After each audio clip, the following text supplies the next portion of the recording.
and we're hitting record. So Megan, if you want to get started.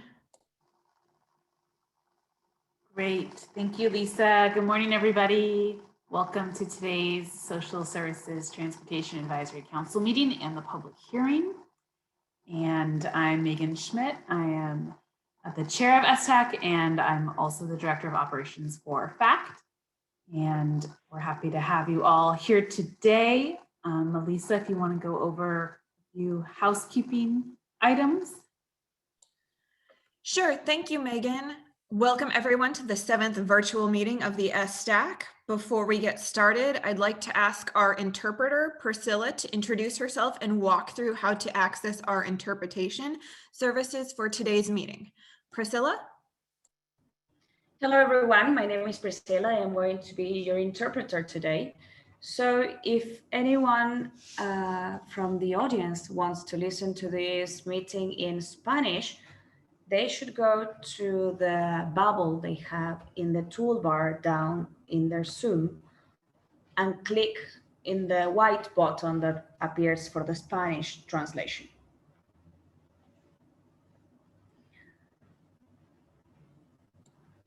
Okay, thank you, Priscilla. Oh, sorry. Okay. I will say it in Spanish now. Is that correct? Okay. Buenos días, mi nombre es Priscila y voy a ser su intérprete en el día de hoy. Si hay alguna persona dentro de la audiencia que necesite la interpretación al español, puede acceder a esta a través del botón que se encuentra debajo de sus barra de herramientas y apretar el botón blanco para acceder a la interpretación al español. Muchas gracias. Thank you, Priscilla. I'd like to start off by doing a quick roll call vote to ensure we have a quorum. So Ilse Carey, are you here? I see you're here. I am here. Welcome. Thank you. Kent Rodricks, I don't see him.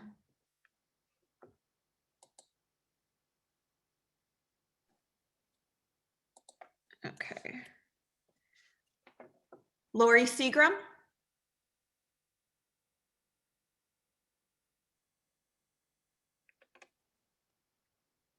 Lori, are you here? I see you. I'll come back.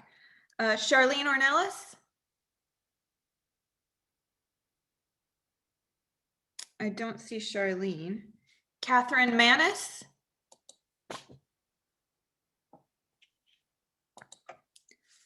I don't see Catherine either. Helen Elias, are you here? I'm here.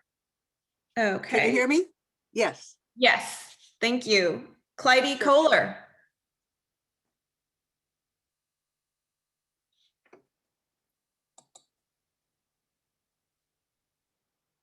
I don't see Clyde. Wayne Landon. Here. Hi, Wayne. Rebecca Steiner. Here. Hi, Rebecca. Ted Kagan. Ted Kagan here. Thank you. Thanks, Ted. Lori Seagram, are you here? I see you're on, but.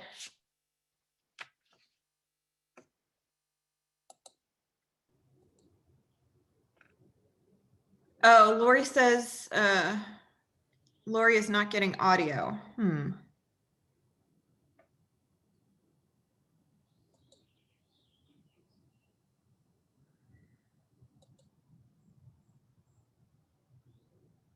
I'll circle back. Mavash Alami, Survivors of Torture. Here. Okay, and I don't see Winona. Oh, we both switch. So sometimes she attends, sometimes I do attend. Okay, perfect. Okay, thank you for asking. I appreciate it. Marissa Lucero.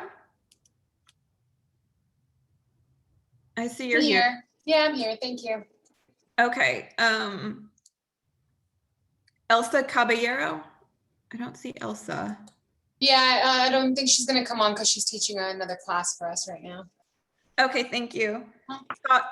Todd Shaw. Here.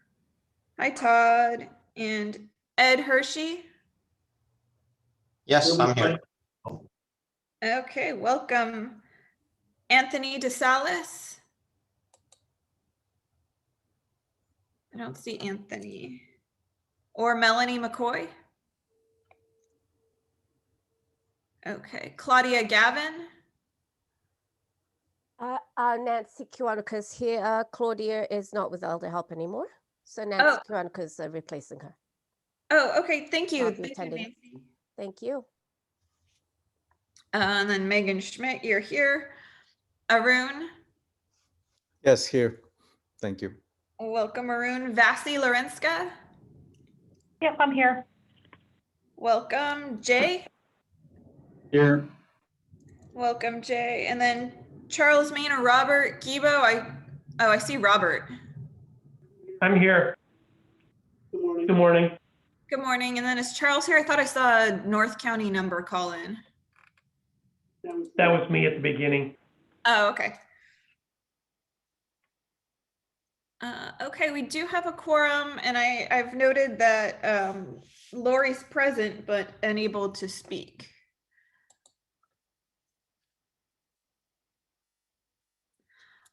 So just a couple of quick notes before we really get started. This meeting is being recorded. Because this is a new process for us all, I'm going to go over some basic instructions for both council members and members of the public to participate today.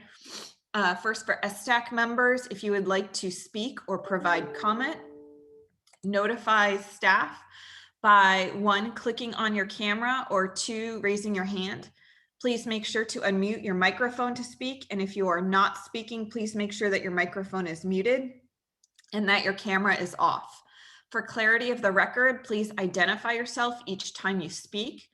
Please only use the chat box if you are having technical difficulties. For voting, by state law, all votes in a teleconference meeting must be by a roll call vote. After there has been a motion and a second, I will call for the vote of each member individually, and that member will be unmuted to vote. At the conclusion of voting, the chair will announce the result.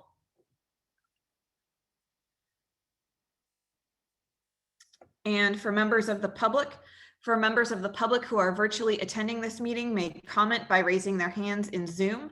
To do so, click on the raised hand icon at the bottom of the toolbar. If you are participating by phone, press *9 to raise your hand. When the chair recognizes you, you will be unmuted by staff and can make your comment. For every agenda item, the chair must request public comments, and this must be stated clearly on the record. We need to state that either there are none for the record or that we have public comments. For items within action, the clerk performs the roll call vote. The chair will ask for the motion and the second and recognize members. The members themselves must speak for the record. Lastly, please speak at a normal pace so that the interpreter can adequately interpret all of the information. Thank you, and please let me know if you have any questions.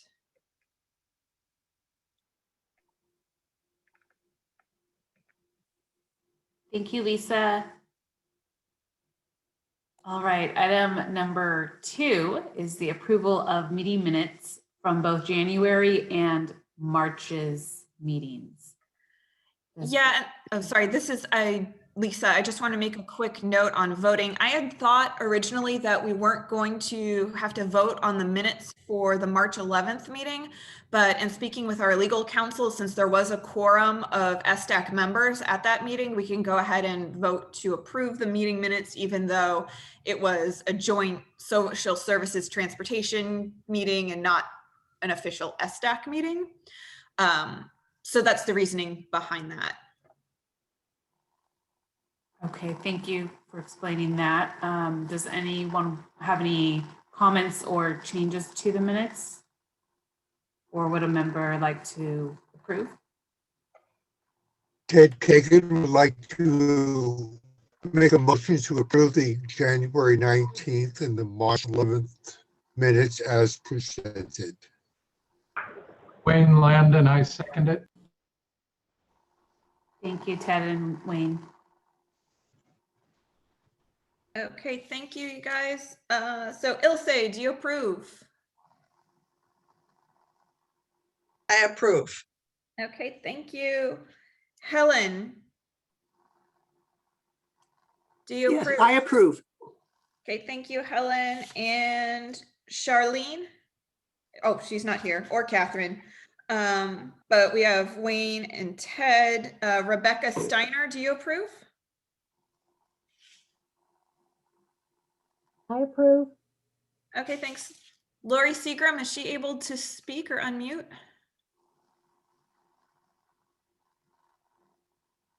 Oh, I don't think so. Okay, Mavash? Do you Yes, approve. Yes, approve. Thank you. Thank Marissa? you. Approve. Thank you. Todd Shaw? Approve. Thank you. Nancy?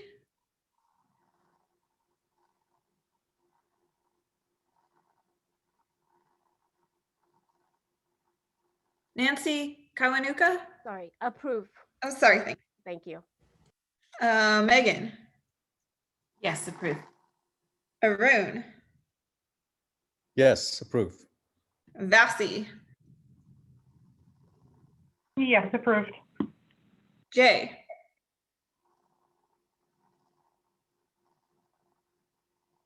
Jay Washburn? Approve. Thanks, Jay. Robert Gibo? Approve. Is Charles Maine on the line? No, he's not. Oh, okay. Thank you. No Okay. problem. Meeting minutes are approved. Great. Now we have item number 3, public comments and member comments. And just to clarify, this is not the start of the public hearing. So these comments would not be if anybody had anything specific about the unmet needs, correct, Lisa? That's correct. And I received no public comments ahead of the meeting. Okay. Does anyone have any member comments?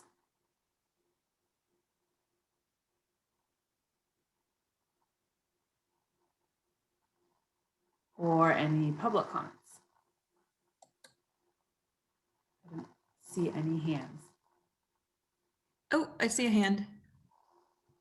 Attendee. Sharon Beckus has a comment. Hi, Sharon.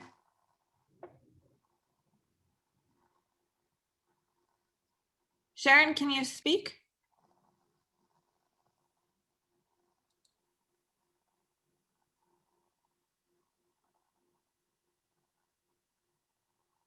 Sharon Beckus? Looks like she's muted. Oh, wait. Okay. Sharon?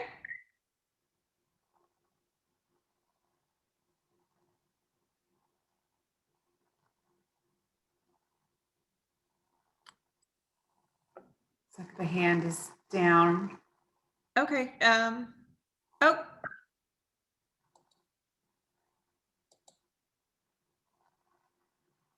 Go ahead, Sharon.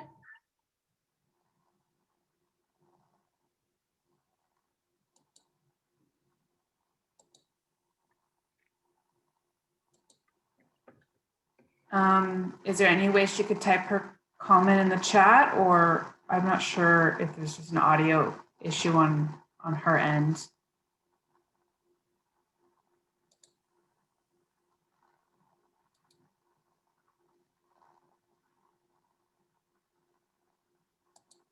Yeah, I gave her permission to speak.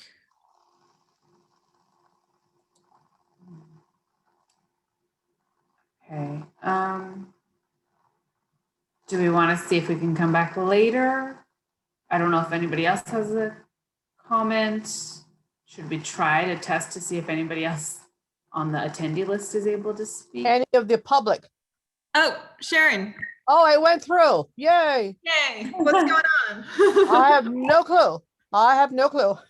But we got it fixed, and that's my main thing. So my question was, this public comments, communications and member comments right now. Why is it not part of the meeting? I need to understand that a little better. Thank you.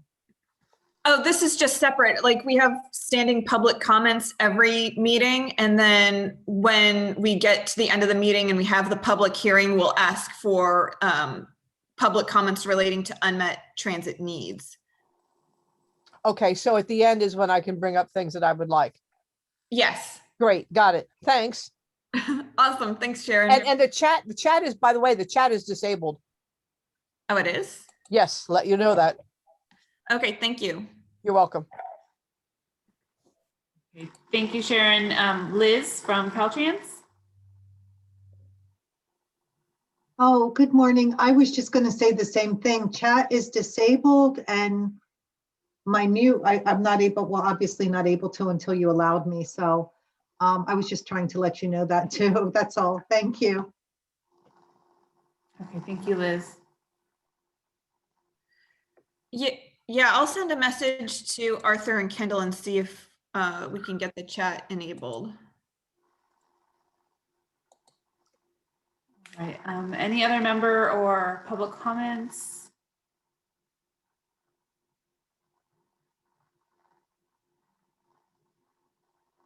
Okay, I think we can move on to item 4, which is the staff report from Sandag.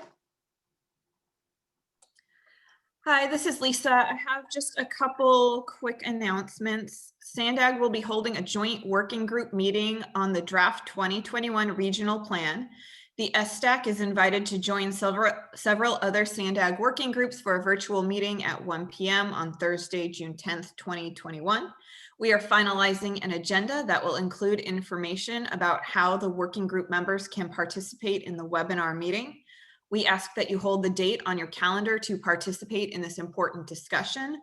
The joint meeting will be open to the public. Translation will be provided and will include an overview of the draft 2021 regional plan and upcoming opportunities for public engagement. On May 28th, 2021, the draft 2021 regional plan will be presented to the Sandag Board of Directors and posted to sdforward.com once it is available. We look forward to sharing the draft 2021 regional plan. If you have any questions, please let me know. And I'll be sending out a big email after this meeting with this information as well. As far as the reopening of the Sandag offices, we've started having discussions on reopening the office later this year. As of right now, Sandag staff will likely begin returning to the office on July 15th for a few days per week. And then we will likely return to being fully in the office after Labor Day. I still have not received any instructions on in-person meetings or things like that. So I think we'll continue to hold SSTAC virtually until I receive word that we can go back to having in-person meetings, but I do not have a timeline for that at this moment. So hope everybody continues to stay safe, and maybe by the end of the year we can look at having a meeting in person. We'll see. But that was it for the staff report. Thank you, Lisa. Did anyone have any comments or questions under this Oh, item? hi, Lisa. I do. It's Liz from Caltrans. Hi, Liz. I'm not sure if anything will change, but right now the direction that Caltrans is getting is that we're transitioning from emergency telework to permanent telework. And maybe 25% of the staff will be allowed to return to the district office, and that would be essential workers based on what who the district decides to come in. So I don't know if you guys still continue to, or do go back to the office. If Caltrans is going to participate, you might want to consider still having at least maybe a call-in or something. Oh yeah, I'm sure there'll still be some kind of virtual element. I've heard a couple different things. I know they're converting all of our meeting rooms to be able to have both in-person and virtual capacity. But as far as I know, only one conference room has that capability right now. Oh, okay. I just wanted to give you a heads up on that. That's all. Thanks. Okay, thank you. Okay, thank you, Liz. I don't see any other hands up under this item. So item number 5 is the SDAC membership. Sure, and this is Lisa again, just with an update on SDAC membership. We will have 7 positions on the SDAC that are expiring this year. 1 at-large voting member, which is Charlene's position. 1 special interest alternate of potential transit riders who are disabled, which is Helen's position. 2 at-large alternates representing the interests of seniors, persons with limited means, or disabled transportation users who are familiar with the ADA and Title 24 regulations. And right now that's Rebecca and Ted's positions. 1 social service provider for seniors, including 1 representative of a social service transportation provider if one exists. And so this is survivors of torture. And 1 representative of local social service providers for individuals with disabilities, which is ARC of San Diego. And so per the SDAC charter, SDAC members shall be chosen by a selection panel and shall serve a 3-year term beginning and ending in the month of July. At the end of their term, members may apply for another 3-year term. 3-year terms are staggered among the selected members such that annually for the terms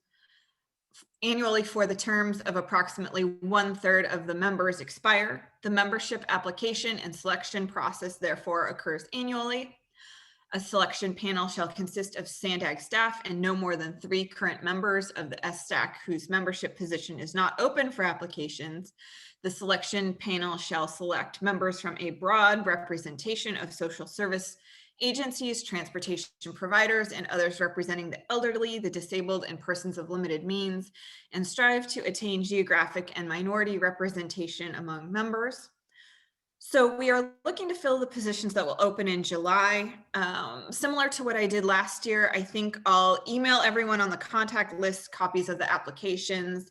I'll keep the application period open from June 1 through June 30th. And then the selection committee will meet in the first half of July.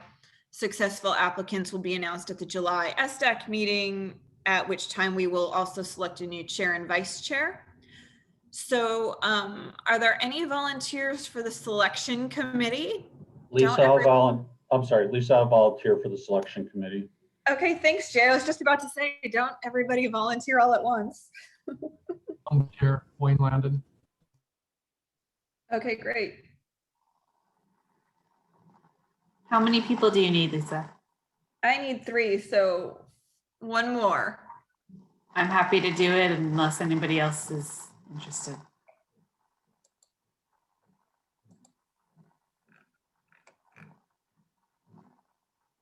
Oh, I don't see any other hands. So Megan, it looks like we have our panel. And so I'll send out those applications on June 1st. Anybody who's currently a member, you're welcome to reapply, or if you're not a member, please consider applying if you're interested in membership. Any other comments or questions about membership?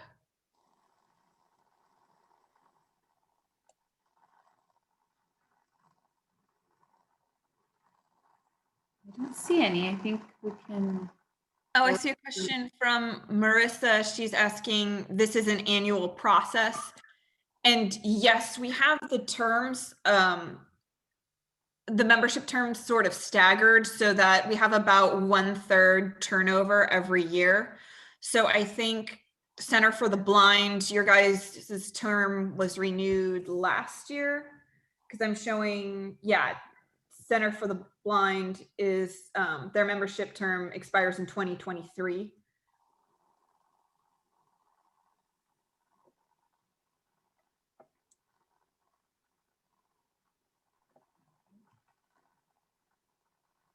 Any other comments or questions?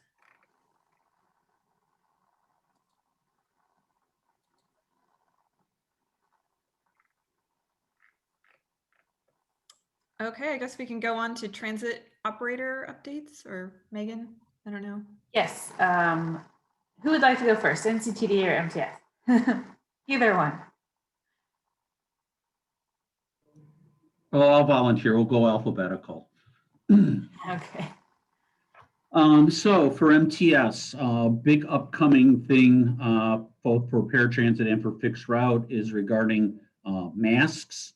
I know there's a lot of talk out there, the changes in the CDC regulations. California is talking about repealing the mask mandate. The County of San Diego has now announced they're going to match the state in regards to repealing the mask mandate.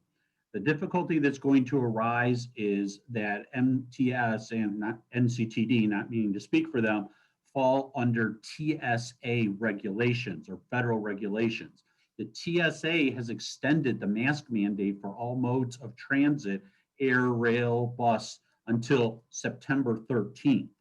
So we're going to be preparing a big campaign to let people know this, that even though the state and the feds have repealed everything, the TSA has not, and masks still will be mandatory on all forms of public transportation. Unfortunately, we're realizing there's going to probably be a lot of concern and conflict and people saying, well, if someone else said this, but we don't know if there's going to be any clarification in the next couple of weeks or if anything, but TSA just extended it. So more than likely that's going to stay in place. So hopefully stay tuned for a lot of signage and information trying to communicate out to riders about this. We are returning to in-person assessments for MTS Access starting July 1. All precautions are being taken, barriers in the office, face masks, regular cleaning, but with the world starting to return to back a little closer to the previous norm, we are going to be going back to in-person assessments. We also have started multi-loading again on access buses. Right now we have a maximum of 2 riders and their companions at a time, but we will slowly be increasing that back up to pre-pandemic levels over time as we move forward. We continue to work on the new Pronto fare system. Very excited about that and coming in the next few months. In conjunction with that, we're still working on a cashless fare system launch down the road for access because Pronto will not be available for paratransit services. And also thanks to SANDAG and 5310 grant, we're going to be adding somewhere between 8 and 14 minivans into our paratransit fleet over the next few months is just another vehicle type and enhanced mode of transportation available to access riders. And that's my short version. Thank you.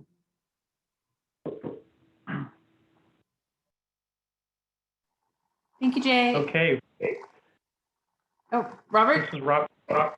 Yeah, okay. This is Robert from NCTD. Like Jay said, we are opening our eligibility office as well. Our date will be June 7th, where we'll go back to 100% in-person assessment. All of our staff was brought back to the NCTD offices on May 1st. So we are 100% staffed back in the office. Nobody's working from home anymore. We are seeing ridership increases. In the last 45 days, our ridership has doubled from where it was at the lowest part of COVID. We're still not at pre-COVID numbers, but ridership is coming back pretty strong. In the last couple of weeks, we received the last of our 52 vehicles that we ordered. So our whole entire paratransit fleet has new vehicles. We ordered 10 cutaways, 34 transit vans, and we ordered an additional 12 transit vans as we start our mobility services program. So as the mobility services program kicks off, we'll advertise that, kind of communicate what that's going to be and what that's going to look like. For our software, our trapeze modules that we've been working on for the last 2 years is 100% complete. The certification module, which handles all of the eligibility process, is in production. It's up and running and working. Our flex module, which takes care of our deviated fixed route. We have 4 deviated fixed routes, and this flex module helped us to schedule that better. We installed a trip broker module, which will help us with real-time data for all of our taxi providers. It'll let us know where the taxi's at, what they're doing, and when they arrive and depart in real time. We installed an IPA module for our web service. So when you go to book a trip on the web, the IPA will tell you what the equivalent travel time would be on our fixed route, our Sprinter service, and our Coaster service. And then the web has been up and running. Ridership is slowly coming back, and people are starting to use the web again. And then our Easy Wallet cashless faring, people are using that again, and that's functioning as normal. So that's pretty much what I have.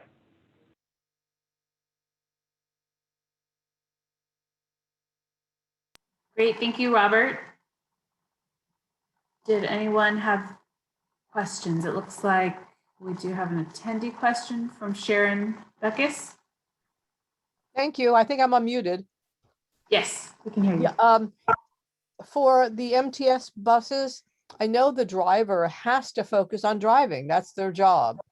So as far as mask enforcement is an issue, so if the frequency of the recording in English and in Spanish were to say to keep your mask covering your nose and mouth were repeated, that will take the pressure off of us passengers trying to tell the other passengers, hey, you got to pull up your mask, because that's what's happening now. And I understand, because the drivers are driving, they're doing their job. And I am in support of following the TSA rules. So that's my comment. Thank you, Sharon. Any other member or public comments for the transit operators?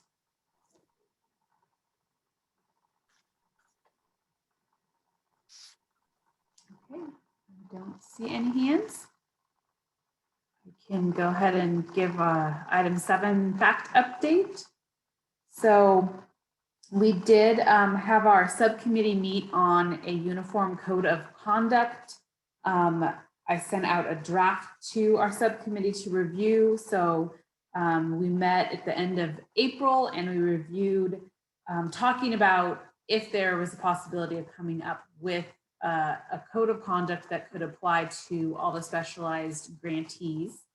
And we're still working out details on who would all be included in that code of conduct, whether it would be limited to only riders or whether it would be staff, riders, and other folks involved with each agency, like volunteers and board members. Those who participated were SANDAG, MTS, NCTD, JFS, and FACT. So we have members from this group who are on that committee, Jay and Robert and Marilyn from JFS, as well as Lisa and Zach from SANDAG. So we're still working through that, and we'll be bringing back a version for you all to review and to provide your feedback on as well. So that's kind of just a work in progress at this point. And then our demand for FACT trips continues to be above what we're funded to provide. So we are limiting trips to 100 trips per day. And that was implemented a few weeks ago.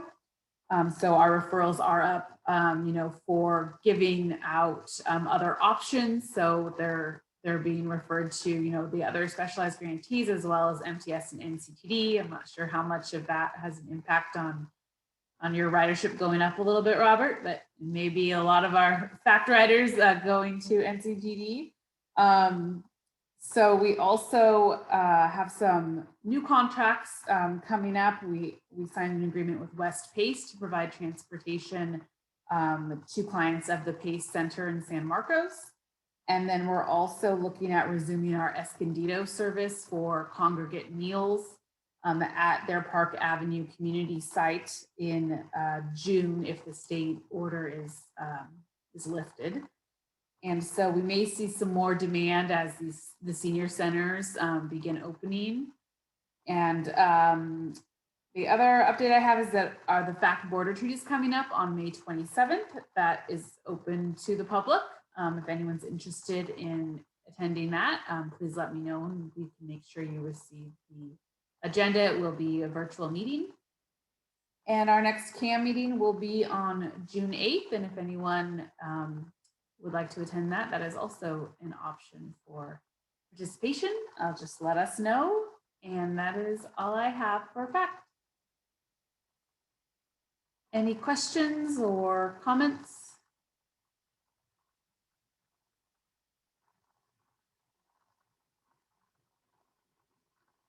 I don't see any hands up.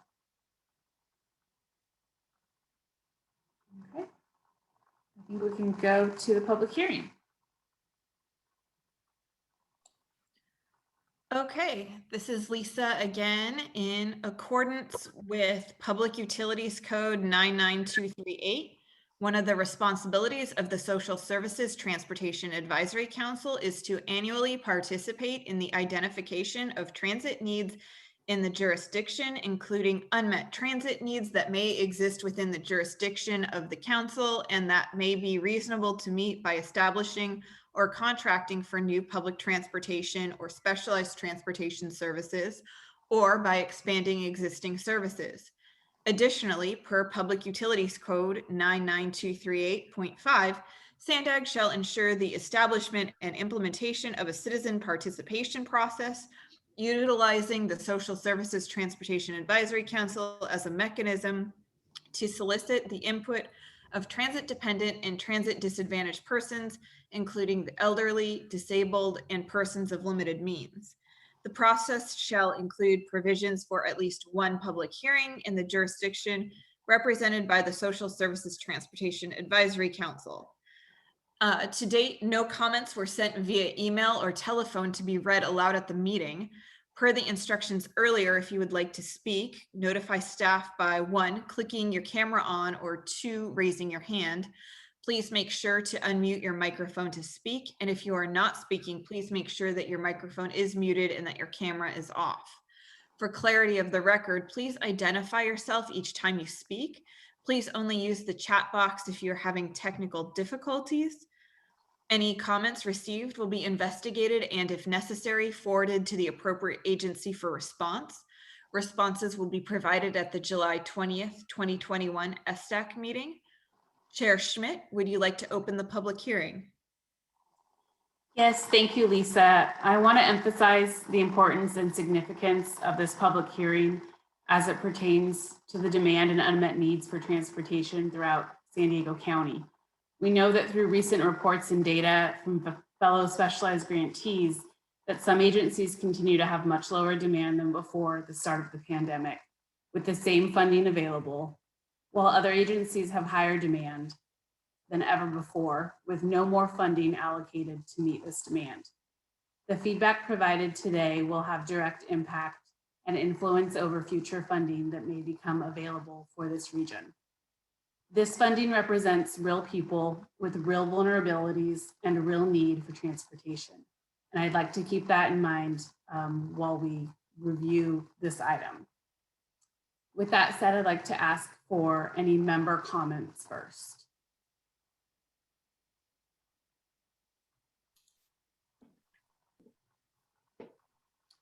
Mahabash? Yes, thank you so much for the opportunity to let me to talk. As you know, we work with the clients who are seeking asylum, and I wanted to know if there is a funding for the asylum seeker who are public transit dependent to go to essential appointment, yet are often barred from any income generating activity despite having presented to our government. So I wanted to know if there is a funding available for them to have to be able to use the transportation. Thank you. Thank you for that comment.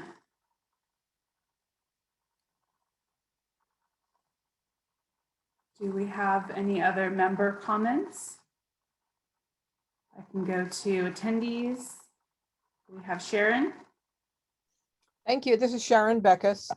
I know we have a schedule change coming up, and let me preface the reason I'm bringing this up is I do not have Wi-Fi outside. So I can't go to the bus stop and text to find out when the next bus is coming or the schedules. So I really rely on the paper schedules. I'd like to know when the paper schedules are coming back, because also in June, there may be changes because it's usually summertime. I don't know if that may be happening or not, but I need those schedules back. And then the other thing that's a problem is that North County, who I'm very pleased with, but they've now stopped mailing the guide, the travel guide, the bus schedule guide. So that means their buses only run every 30 minutes. So I have to wait 30 minutes just to pick up a bus schedule. So I'd like to see if that can be somehow revised in some way. I'd like to know, why aren't the schedules on the buses? Does that have something to do with TSA? And I don't understand how that plays out. So those are my questions and my feedback. Thank you. Thank you, Sharon. It looks like we do have a comment from Bud back.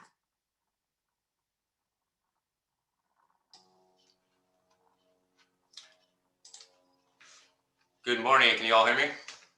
Yes. Terrific. Good morning, SS TAC members and members of the public. On behalf of Ride Fact riders across San Diego County, FACT would like to highlight the need for funding to support specialized transportation services to meet the demand of a growing senior population. Limited operating funds, stagnant growth, funding growth, increasing per trip costs, and a growing need for senior mobility has constrained FACT's ability to meet the specialized transportation needs not met by other agencies. FACT is currently limiting ridership to 100 one-way trips per day, resulting in approximately 1,200 trip requests being denied each month. Primarily, these trips requests are for medical purposes. Due to daily limit, riders are making reservations early, leading to a daily cap being reached 5 days in advance. This hurts the quality and reliability of service, making it difficult for clients to rely on Ride Fact to meet their needs. Social equity is a major part of SANDAG's 2021 regional plan. FACT is dedicated to improving equity and access in San Diego County's transportation system. The service infrastructure is in place to meet the needs of transit disadvantaged persons, but the funding is not available to sustain and grow services. I would also like to read a quick quote from one of our riders regarding their recent experience with some of the budget cuts. Why are they cutting essential transportation for us elderly disabled people? I worked for 40 years, paid my share of taxes, so it is very upsetting to be treated so poorly in my golden years. It has been hard enough being isolated for a year because of the coronavirus, no social interaction with anybody since I live alone. My once a week ride, at least I was able to eat, see the doctor, and have the ability to talk to somebody. So these are just some of our thoughts that have been expressed by some of our riders and our opinion on the budget situation for specialized transportation programs. So thank you for your time. Thank you, Bud. Does anyone else have any comments?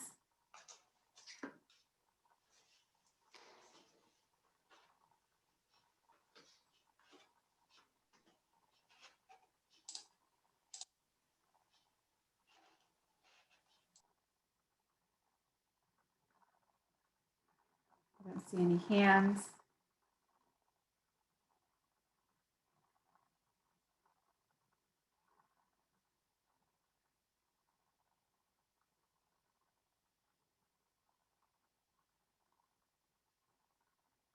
Okay.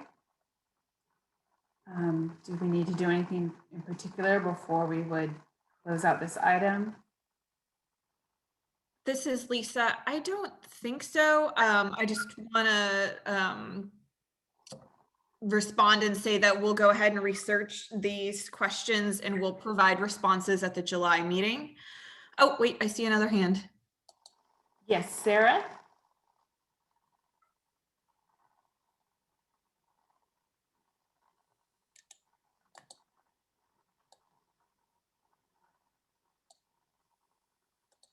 Sarah, can you speak? This is Clyde. I had my hand up. Oh, Clyde. Hi. I just want to put in a thought that if North County is considering any additional services, there's a really strong need for a line between a bus line or any transportation between Woodland Parkway and Twin Oaks on Rancheros Drive. We have both the DMV there, where a person would need to go to get placards or ID or what have you, and the Department of Rehabilitation right up the street. And those are both very needful services for folks who can't get around on their own. So just a thought. Thank you. Thank you, Clyde. Clyde, this is Lisa. Have you been on the whole time? Because your username says Sarah Stoltman. Oh, oh gosh, that's my granddaughter, and we've got things all mixed up. No, it's me. I've been on the whole time, and I did try to respond when you called my name, but this format is different than on my iPad. It doesn't. I don't know how to work this. So anyway, yeah, I'm here. Been here the whole time. And Sarah Stoltman is not me, but that's who it is. Okay, no worries. I'll make sure to record that you are here. Thank you. Thanks. Okay, thank you, Clyde. Does anyone else have any other comments, suggestions? Oh, I see Ethel Miranda has her hand raised. Ethel? Yes, go ahead, Ethel.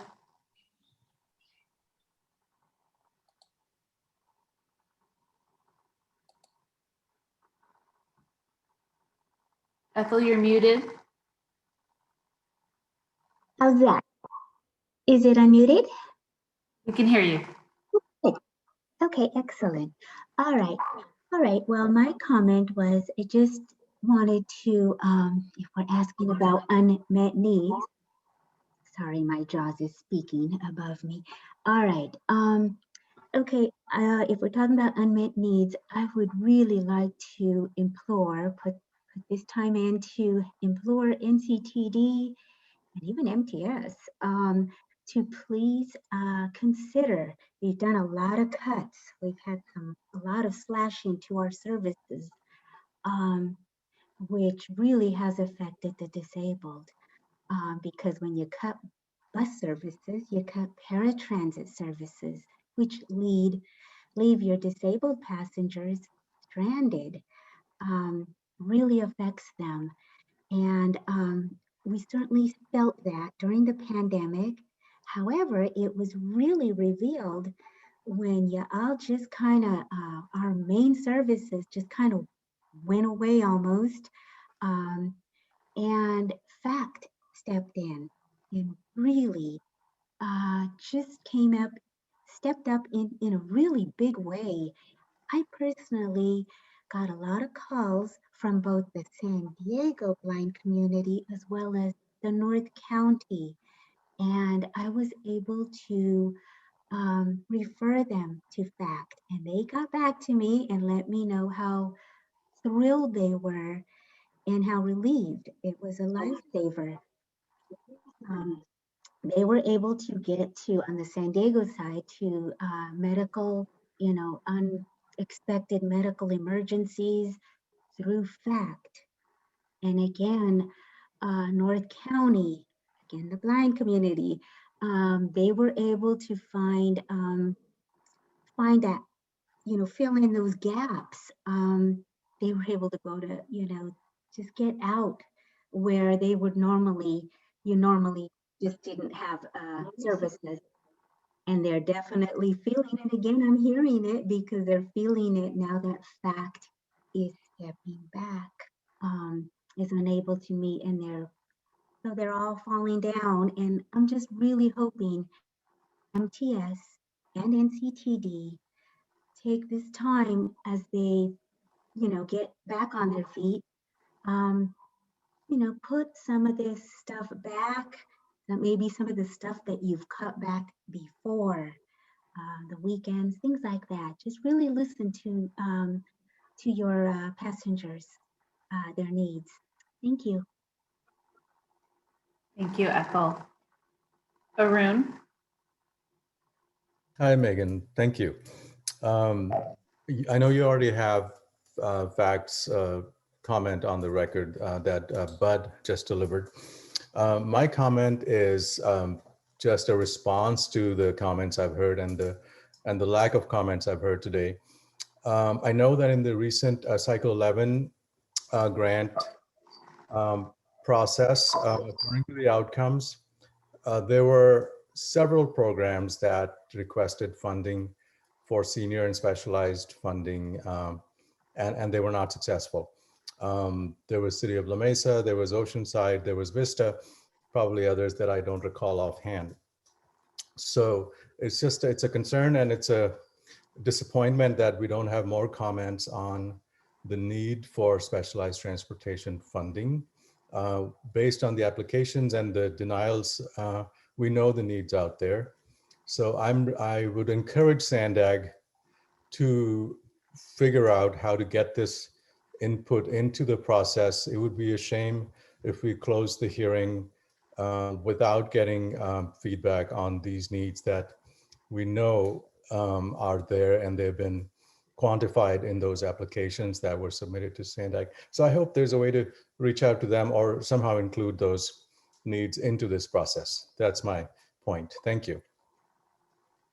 Thank you, Arun. Does anyone else have any comments?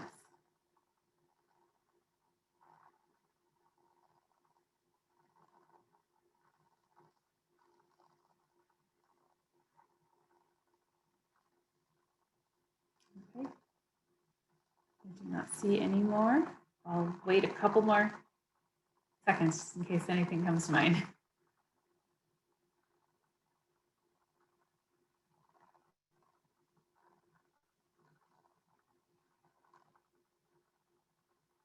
All right. I think that we can go ahead and just announce the next meeting, Tuesday, July 20th at 10 a.m.